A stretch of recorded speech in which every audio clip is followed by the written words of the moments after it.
Hello everyone, my name is Cynthia and today we'll be discussing the no serial correlation as part of the Gauss Markov assumptions.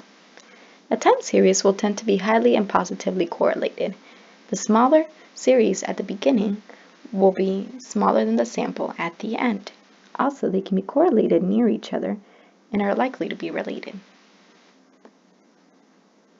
As part of the Gauss Markov assumptions, each observation must be independent of every observation of x. So the correlation between each error term and its previous value must be independent in order to satisfy the Gauss Markov assumptions. One way that we can see this is by looking at the random distribution of residuals across all values of time. As we can see here, there's a snake-like pattern, which means that we can predict the error term will be based on the one before it. We would like to take this away in order to make our model better. So one of the ways that the serial correlation can impact the regression will be, yes, the coefficients will still be unbiased, but time is affecting the outcome. And this means that we cannot rely on the p-value, the t, or standard error.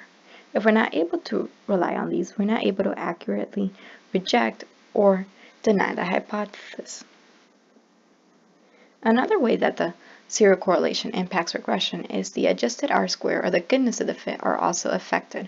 So we're not able to test how accurate our regression model is because time is affecting the model.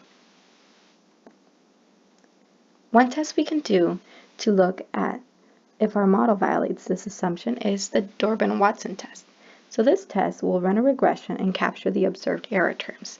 And then it looks at successive error terms distance from the regression trend line.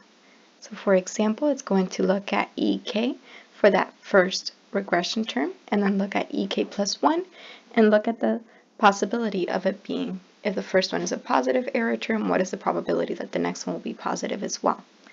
However, this test will only relate error terms to the one before it.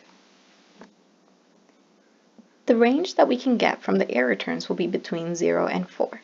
What we're aiming for is a 2, so no autocorrelation, and then we're able to satisfy the Gauss Markov assumption and be able to accurately run our regression models. However, if it's closer to 0, it will have a positive correlation, or closer to 4, it will have a negative autocorrelation.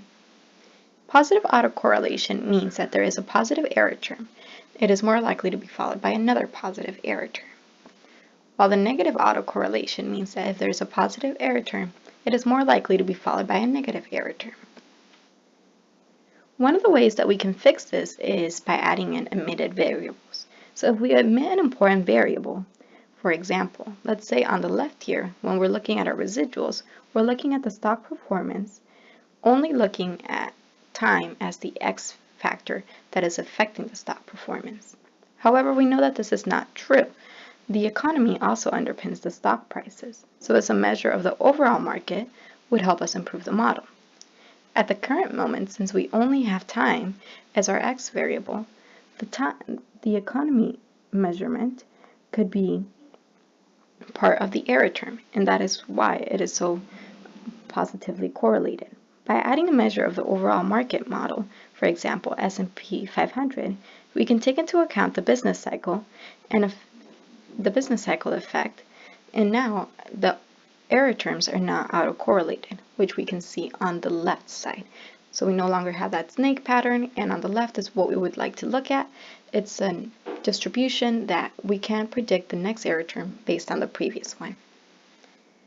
Other ways that we can help to achieve a no serial correlation is by looking at the correct functional form issue. For example, if we're looking at age and the model is taking it as a linear pattern, but it is closer to a quadratic pattern, you might want to square the age X variable, and that will help reduce the dependency of error terms from one another. And then also other ways that you can fix it if it's a very low on the Durbin-Watson test is by doing a combination of differencing, logging, and other deflating of your variables to stationarize them. Some of my resources are listed here, the ones that I would recommend if you're looking more at how you can fix the correlation to achieve a no serial correlation as part of your Gauss Markov assumptions will be by testing the assumptions of a linear regression, and they go more into differencing and logging and other solutions that you can look at. However, if you're looking for the overall model of what is autocorrelation, I highly suggest the extensive video in the middle. And this one will also go over an example and look at the p-values that are affected and coefficients as well. Thank you for your time. Have a great day.